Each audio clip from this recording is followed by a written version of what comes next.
Here at Cinefix, we've spent most of our time looking at narrative films, but just like pretty much everyone else in the world, we've been getting pretty into docs lately. So we figured it was time to take a deep dive. These are our picks for the 10 best documentaries of all time.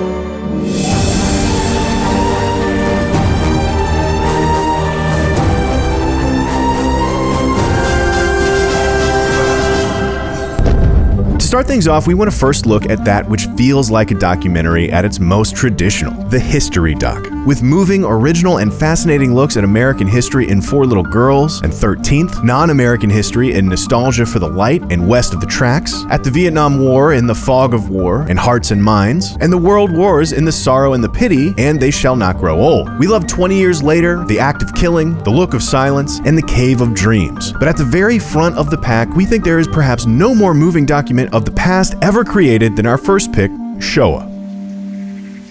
Schwer zu erkennen, aber das war es hier. Da waren gebrannt Leute, viele Leute waren hier verbrannt.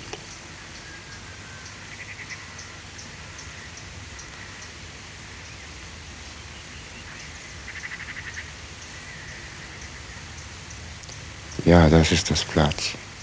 Standing at nearly 9.5 hours long, Claude Lanzmann's Shoah is a towering act of witnessing, a shocking combination of the stories told by victims, bystanders, and perpetrators. Some of these against their wishes and without their knowledge. Shoah is, on its face, a simple film, hardly more than oral history, but in its execution, its prosaic tapestry woven of many personal narratives, its quiet imagery of places that are truly haunted, what eventually emerges is more than just a historical tragedy, the stuff of books and facts and statistics, but the unmistakable echo preserved as if in amber of many real moments in many real human lives. It is immensely difficult but never dull, beautiful despite so much heartbreak, and important, so very important, maybe more so than any other historical document ever made. After history, our minds next wander to the realm of the social documentary, beginning with the earliest of innovators, Nanook of the North and Land Without Bread, to the later standouts in High School, Diest, Paris is Burning, and the real-life boyhood of the Up series. Salesman and Chronicle of a Summer are probably the gold standards of the social documentary form, but in terms of endless watchability, our second pick goes to Harlan County, USA. I had the boss man to say one time, he said, "You be sure, don't get that mule. No place where the rock will fall in on him." I said, well, what about me? I was driving a mule in. What about me? The rock will fall in on me. He said, we can always hire another man. He said, you've got to buy that mule. Harlan County, USA is first and foremost the story of a year-long coal miners' strike in Kentucky. There is picketing and injustice and real violence of the labor struggle sort that is all but forgotten in the America of today. It is also a story of a people, many people in a place and a career and a class, all given their due as irrepressibly unique individuals and yet connected in their commonalities all the same. It also happens to be a story of music, of the songs to which these people in these places and these struggles give birth and how inextricably linked they really are. Narrowing in from our cultural landscape, some of our favorite documentaries of all time focus in on one or two subjects and use the medium of film to paint them in all their detail. This is the documentary as portrait, where you can find such incredible classics as Grizzly Man, Pina, a portrait of a brilliant choreographer through her work, the aptly titled Portrait of Jason, Crumb, the deeply open profile of an underground comic artist, and especially The Quince Tree Sun, a meditative portrait of one man's Sisyphean task of capturing honest beauty. However, for this slot, we think that there is something irresistibly fascinating about the Big and Little Edie in Grey Gardens. Cat's going to the bathroom, right in back of my portrait. Oh, isn't that awful? No, I'm glad he is. I'm glad somebody's doing something they want to do.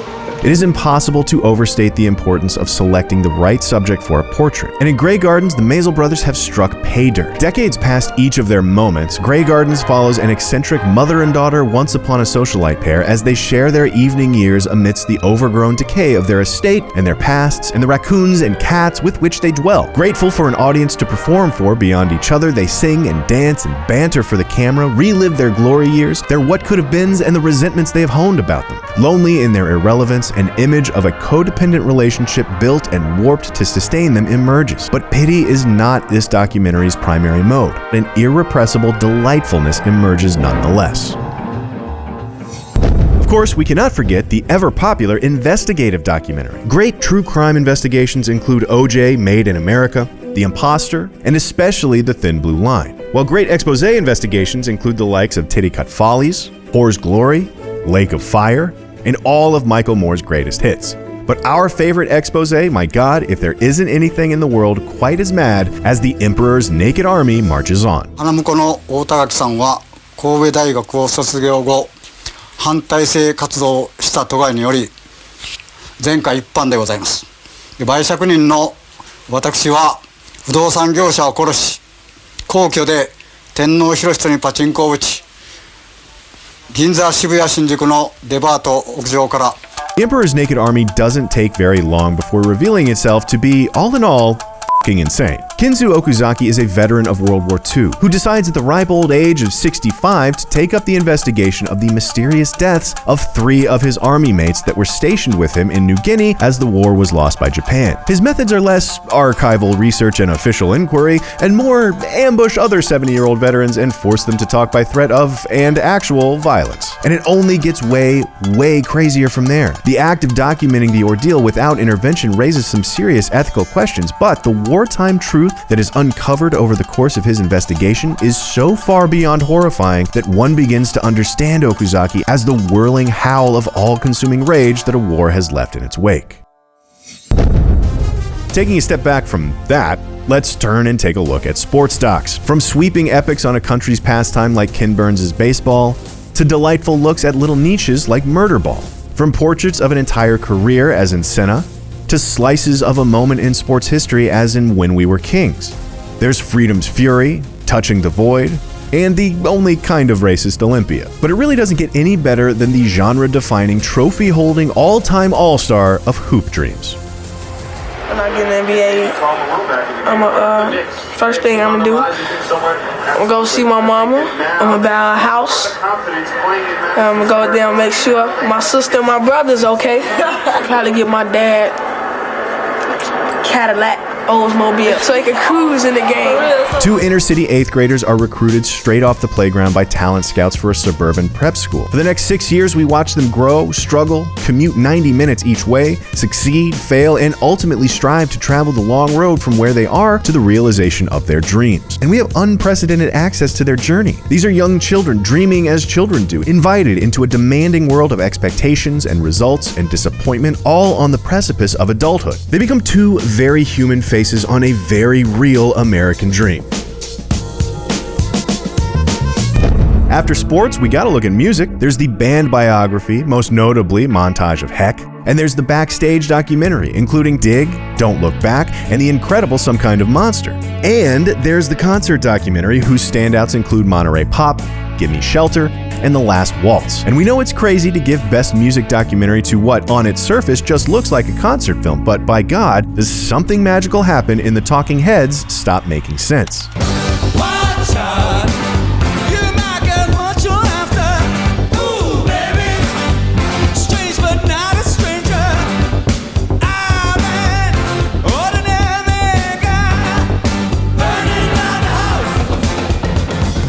Stop Making Sense is a blast. The music is awesome and endlessly jammable. The cinematography is better than most. The concert itself is wonderfully structured and well done in its visuals. But more than anything else, there is something so honest and present and unironic about the joy and togetherness we see in this musical family, especially in its bizarre genius frontman David Byrne and how he connects with those around him. Watching him join and play and perform with his bandmates is a surprisingly transcendental treat, one that hits just the right kind of alchemy to rise beyond the average concert film up to the level of art. Of course, if we're going to look at music docs, we can't pass up the filmmaking ones. Many of the best of them are behind-the-scenes chronicles of some of the more insane entries in filmmaking history. Hearts of Darkness, Lost in La Mancha, Burden of Dreams, and Jodorowsky's Dune. But there's also the individual profile as in Film Worker, and Kate Plays Christine, and the look into true indie film roots as in American Movie, and Raiders, the story of the greatest fan film ever made. But our favorite? It's something else entirely. Abbas Kiarostami's Close Up. شما از اینکه خودتون رو به جای آقای محسن مخبلباف معرفی کردید. من ایشون رو انگیزتون چی بود؟ ایشون رو بهشون احترام میذارم به خاطر اینکه فیلم‌هایی رو که ارائه داده تو جامعه به بیان تصویری کشیده و درد یا حرفای دل من رو زد.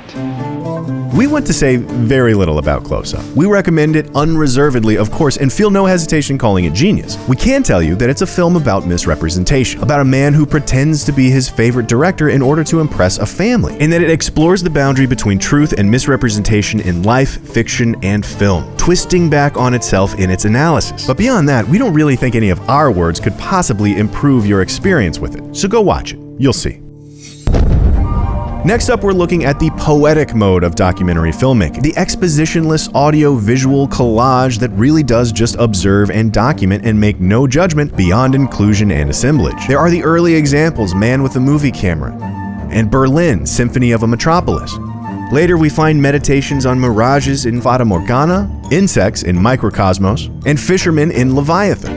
We find the work of Godfrey Reggio, the Qatsi trilogy, and Visitors. And then there is the work of his one-time cinematographer Ron Frick, whose Samsara we called the most beautiful film of all time. We still think it is, and if we hadn't gushed about it so much already, it might easily snap up this slot. But fortunately for us, it has a just as good, if not better, older brother in the form of Baraka.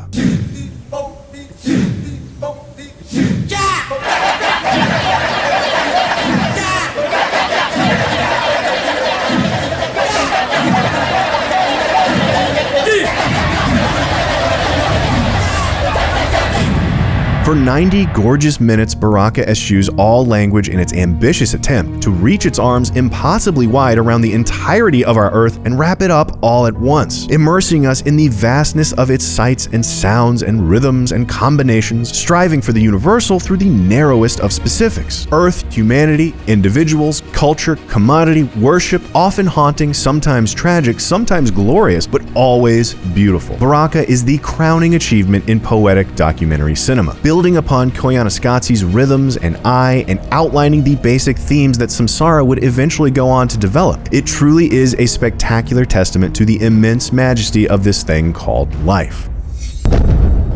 If you take your tone poem and add the words back in, you end up at our second to last slot with the essay film, graced with such greats as F is for Fake, Letter to Jane, and Histoire du Cinéma.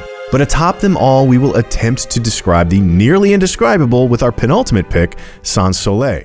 The first image he told me about was of 3 children on a road in Iceland in 1965.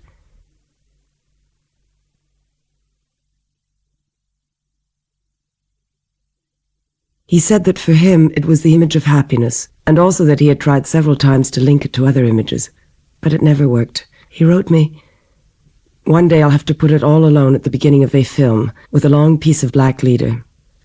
If they don't see happiness in the picture, at least they'll see the black." From these almost too sublime opening images and words, you can sense that there is going to be something very special about Chris Marker's Sans Soleil. Made up of a fictional woman reading semi-fictional letters from a sort of fictional cameraman over the very real images of Marker's travels, mostly to Tokyo and Guinea-Bissau, we will not be the first to observe how Sans Soleil feels so much like the beautifully poetic travelogue of an alien anthropologist observing humanity empathetically, but from an almost extraterrestrial distance. The fictional relationship between the narrator and Chris Marker's words casts his delightfully personal way of seeing into a humble, intimate light. This is documentary, keenly watching the world but fully aware that it's only doing it through one man's eyes.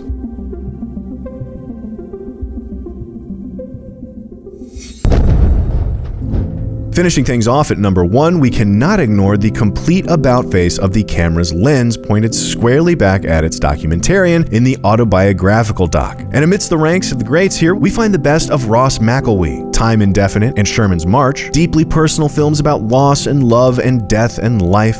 We find Tongues Untied, a story of black gay identity that blends the historical with the personal. We find Agnes Varda looking at herself in The Gleaner's an Eye. And we find Waltz with Bashir's Ari Folman investigating his own repressed memories.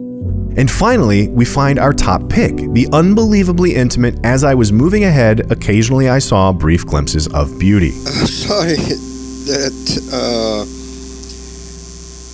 nothing much, nothing extraordinary has so far happened in this movie.